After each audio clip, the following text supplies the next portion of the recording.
Alright, so these are going to be my part 2 playoff recaps, recapping games 3 and 4 of every NBA playoff series so far. Starting off with the Cavs and the Heat. The Cavs did end up sweeping the Miami Heat here in only 4 games. And games 3 and 4 were not particularly close. Average margin of victory of like 40-some points in both of these games without Darius Garland playing for the Cleveland Cavaliers. Again, there's not a whole lot to go over. I'll go over the percentages. Like Miami, offensively actually shot, pretty good. They shot 47% from the field in game 3. They just had, twice as many turnovers as Miami. And they could not guard Cleveland. Cleveland shot amazing from the field and from 3. And again, Miami had a whole bunch of turnovers. Cleveland had a whole bunch more offensive rebounds as well. Nothing went Miami's way. In game 4, you had a similar story, obviously winning by 55 points. Nothing's going Miami's way, except this game, Miami did not shoot good from the field, whereas game 3, they did. They shot 36% from the field and 20% from 3 with, again, almost double the turnovers as the Cavs.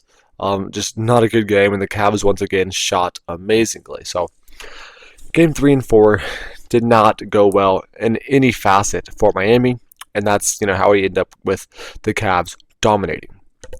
Next up is the Magic and the Celtics. So, the Magic won Game 3, Celtics won Game 4. So now it is up. It is up at 3-1. Celtics lead. You have to imagine that the Celtics end up winning this series. My original pick was Celtics in 5. I'll probably stick with that and have them closing it out in their next game. But looking at Game 3 specifically, Orlando ended up winning by 2 points. Worth noting that Jrue Holiday did not play in either Game 3 or Game 4, so that definitely could have been a difference there. In Game 3 at least, Orlando only shot 25% from 3, so they didn't do great offensively. It was their defense that did really good. As well as Boston having 19 turnovers compared to Orlando's 13. So having that many turnovers for Boston, obviously not ideal. Orlando had double the offensive rebounds as Boston as well. Franz Wagner and Paolo Banchero both nearly had 30 points. And defensively, Jason Tatum had 36, but no one else was doing a whole lot offensively for Boston. So a lot of turnovers in this game, and losing the offensive rebound battle by a lot. Ended up giving Orlando the win. But in Game 4, it was a similar story with Jrue Holiday not playing, but Boston was a lot better offensively. They only had 10 turnovers in this game. They won the offensive rebound battle. Both teams shot pretty poorly in this game, only 28% from 3 for Boston, 26% from 3 for Orlando. But again, Boston fixed their turnover battle by a lot, and it ended up winning this game by 9 points. Jason Tatum once again was great with 37 points. And for Orlando, similar story. Franz Wagner and Paolo Banchero were really good, but they don't have a whole lot of help outside of those two guys. Next up is the New York Knicks and the Detroit Pistons. The Knicks won both of these games by a combined 3 points to take a 3-1 series lead. My original pick is Knicks in 5, and I'm probably going to, again, stick with that. There's a lot of 3-1 series right now, so I'll get into that a little bit later, but somebody's probably going to end up coming back from 3-1 just because with how many 3-1 series there is, I'd be surprised if we didn't have a 3-1 comeback. But I do not think the Knicks are going to be the team to blow that 3-1 lead. In Game 3, ended up winning by 2 points. Both teams are really good offensively.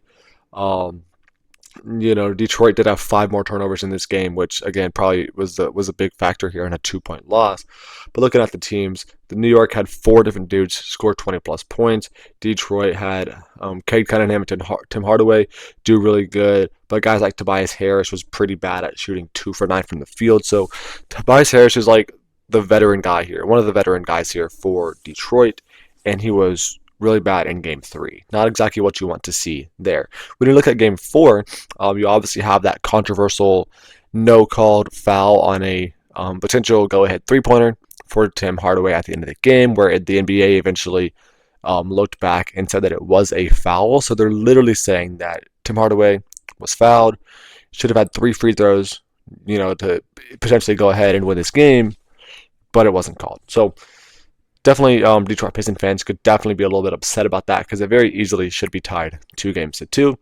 But looking at this game as a whole, Detroit shot 24% from three, while New York shot 45% from three. That was the difference in this game. 3-point shooting was a huge factor. Detroit also had 7 more turnovers than New York in this game. When you get outshot by a lot from the 3-point line and have a lot more turnovers, you're not going to win this game. You can blame that no call all you want, but there was a lot of reasons why Detroit lost this game. Again, looking at the stat sheet, Jalen Brunson and Karl-Anthony Towns were great for New York, and for Detroit, Cade Cunningham and Tobias Harris were pretty good. Tobias Harris definitely stepped it up in this game. But you had guys like Tim Hardaway who kind of took a step back. He was only 5 for 16 in this game. Moving on from here, we have the Bucks and the Pacers. So both teams won one game in Game 3 and Game 4. Milwaukee won Game 3. Pretty good game there, obviously, for Milwaukee. Ended up winning by 16 points. Looking at the stats here, Milwaukee shot 36% from 3 to Indiana's 31. That was a big difference. They had a few more offensive rebounds, And looking at the box score, Giannis has been amazing all series. In this game, he had 37 points. Gary Trent actually had 37 points in this game. Damian Lillard was pretty much a non-factor, 7 points on 2 for 12 shooting. But Gary Trent stepped up big time for Indiana. Tyrese Halliburton and Pascal Siakam were good as always. Aaron Nesmith was solid, but they didn't have much help besides that. Like Miles Turner shot 1 for 9 in this game. That was pretty poor. But looking into Game 4, obviously you had the Damian Lillard injury that definitely could have caused this game to get lopsided really quickly. He got injured after playing only 6 minutes in the first quarter, and he now tore his Achilles and is going to be out for the rest of this season and probably all of next season as well. So because of that, my original pick was Pacers in 6. I would definitely not at all be surprised if they ended up winning this game in 5 without Damian Lillard. But looking at Game 4, Indiana won by 26 points. They shot, both teams shot pretty good from 3, but the Pacers shot 60% from the field, while the Bucks shot only 41% from the field. That is a huge difference, and definitely made a 26-point difference in this game. Indiana had 8 different players in double digits in this game. That's insane. A whole team effort here from Indiana. In Milwaukee, Giannis was great. Kevin Porter was really good off the bench, but again, besides that, not much going for him. Kyle Kuzma, 1 for 6. Gary Trent was 2 for 6 after having a 37-point game. Other guys, Taurean Prince came in off the bench, was 0 for 3. Like, the supporting cast around Giannis and Kevin Porter in this game were really bad. Moving on to the Grizzlies and Thunder. Both these games were close, right? They were down by 27, the Thunder were, in Game 3 before Ja Morant got hurt, and then they ended up coming back and winning by 6, and they won Game 4 without Ja Morant as well. So the Thunder definitely got help from Ja Morant being injured, and ended up sweeping the Grizzlies in 4 games. But you could easily make the argument that if Ja Morant does not get injured, this is a 2-2 series right now. They were definitely going to win Game 3 if Ja Morant never got hurt. And they only lost by 2 in Game 4 without Ja Morant for the entire game. So, again, easily make the case that if Ja didn't get hurt, it's a 2-2 series. But that didn't happen. So looking at these games, as a whole, right, Game 3, both teams shot very similar numbers. Memphis did have 5 more turnovers, which, easily could have made a 6-point difference. Looking at the box score, OKC had 3 guys with 20-plus points. Memphis had 2 guys at 20-plus points as well. So offensively, again, both teams are solid. It's just, Memphis losing that turnover battle by 5 definitely made a 6-point difference. And looking at Game 4, it was, kind of a similar story. Both teams were fine offensively. OKC actually only shot 20% from 3 in this game. So, Memphis actually had the upper hand offensively in that category, but they also had 21 turnovers to OKC's 8. They had 13 more turnovers in them, and that very easily makes a 2-point difference. Again, if Ja Morant played, they'd probably have those turnover numbers down because, he doesn't turn it over as much as the other guys who had to have the ball in their hands, but 21 turnovers in any game is not going to win you a game, and that's exactly what we saw here in Game 4. Looking at the box score again, OKC, Jalen Williams, and Shea were really good. Memphis had 5 guys in double digits, 3 guys over 20, but again, those turnovers. They had 3 different players had 5 turnovers in this game. Jaren Jackson, Scottie Pippen, and Desmond Bane. That's not a good look for the Grizzlies. Moving on from there, we have the Golden State Warriors and the Houston Rockets. Warriors actually won both of these games and now have taken a 3-1 series lead. My original pick was Warriors in 7. Now I find it hard for them to win in any less than 6 or any more than 6. I think Houston can get game 5 at home, but then I think the Warriors probably end up closing it out in game 6. One thing to note, Jimmy Butler did not play in game 3, and the Warriors still ended up winning this game. Pretty convincingly. An 11-point win, is solid. Houston was pretty bad in this game, only shooting 39% from the field. They also had 4 more turnovers than the Warriors. So little things like that definitely made a big difference here in this game. And looking at the box score from Houston, they did have 5 guys in double digits, so they had a group effort offensively, but again, their field goal efficiency was not good. Amen Thompson, 5 of 16. Alperen Sengun, 7 for 18.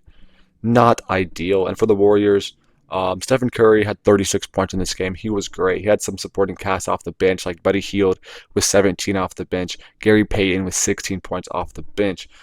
So good supporting cast around Curry in this game helped the Warriors win. And then in game 4, getting Jimmy Butler back made a huge difference. It was only a 3-point win here, so definitely a better offensive performance from Houston. They actually shot 47% from 3 compared to Golden State's 37%. So huge difference. They also once again had 5 more turnovers in them. So Houston has been losing the turnover battle pretty much religiously in this series, and that's made a huge difference. Again, looking at the box score, 4 guys in double digits. Alperen Sengun and Fred VanVleet, both 25 plus points. They were great, but they cannot stop the Warriors. The Warriors had 5 guys in double digits. Jimmy Butler came back, put up 27 points very efficiently in this game. So if Houston wants to win game 5, they're going to have to be able to slow down both Stephen Curry and Jimmy Butler in the same game, which has not happened very often in this series. Next up is the Lakers and Timberwolves. So Minnesota Timberwolves win both of these games to take a 3-1 series lead over the Lakers, who I actually had winning in 6 games. Now, like I said earlier, there is a lot of 3-1 series leads in this postseason, and I do think we're going to get one 3-1 comeback. And my prediction would be that the Lakers complete this 3-1 comeback. It's a bold prediction, to predict any 3-1 comeback, but we have like 5 3-1 leads right now. So predicting just one 3-1 comeback, I don't think it's too bold. And the Lakers, I think, are the team primed to complete that comeback the most. Looking at both of these games, game 3, Luka Doncic said he was feeling like crap, and he didn't play very good because of it. He only shot 6 of 16 and was only 17 points. LeBron James put up 38 points in game 3. Right, it just was not enough to slow down Minnesota, who had Anthony Edwards and Jaden McDaniels both dropped 30 points. Julius Randle with 20 plus as well. So they just could not handle them defensively, and they did not have the firepower with Luka Doncic not playing great to match them on the offensive end. In game 4, much better story offensively. They only lost by 3 points. Luka Doncic was great with 38 of his own. LeBron James with 27. Rui with 23. But again, they ended up losing this game. They did have 1 more turnover than them. They allowed 7 more offensive rebounds. So that was a big factor in game 4. The Lakers allowed 7 more offensive rebounds to Minnesota, which makes a huge difference in a 3-point game. Also, Anthony Edwards went off for 43 points. So if the Lakers want to make a comeback here, they're going to have Luka and LeBron both put up 25 points every game. They're going to have to win the offensive rebound battle in nearly every game. And they're going to have to hold Anthony Edwards, to hopefully under 30 points in every game if they want to complete this comeback. Not an easy task, but I do think it's doable. And then we have the Clippers and the Nuggets, who are tied at 2 games apiece. LA won game 3 by a huge margin there. You see by almost 30 points, over 30 points actually. So game 3, not a whole lot to talk about. One thing to note, for Denver in this game, they shot pretty poorly. 26% from 3, 40% from the field. So just again, offensively, they were atrocious. They had 6 more turnovers than the Clippers in this game. Nothing really went well. Jokic was great with another 20 plus triple-double, but defensively, they allowed 6 guys to hit double digits, 3 guys to hit 20 plus points. They were just not stopping LA in any capacity. But game 4, different story, right? Denver was without Russell Westbrook in game 4, and they played a lot better offensively and defensively without him. But they did have 3 more turnovers than the Clippers in this game, right? And actually shot a little bit worse, from the 3-point line, but they do end up winning this game by 2 points off of an insane buzzer beater tip in from Aaron Gordon. But looking at the box score here, Jokic was phenomenal, 36 points and 21 rebounds. They had 4 other guys, their entire starting lineup, with double-digit points. The Clippers did have 4 guys in double digits as well, but they did not allow anyone off the Clippers bench to get going. Chris Dunn was 1 for 9. Nick Batum was 1 for 6. So holding guys like that, the role players for LA, to really poor shooting definitely helped Denver drastically in this game. My original pick was the Clippers in 7, and that seems to be like a pretty good pick. This series definitely feels like it's going to go 7 games, no matter who ends up winning in the end. That's going to be it for this video, though. Thank you for watching. Make sure to check back later this week or whatever for another NBA playoff update, and goodbye.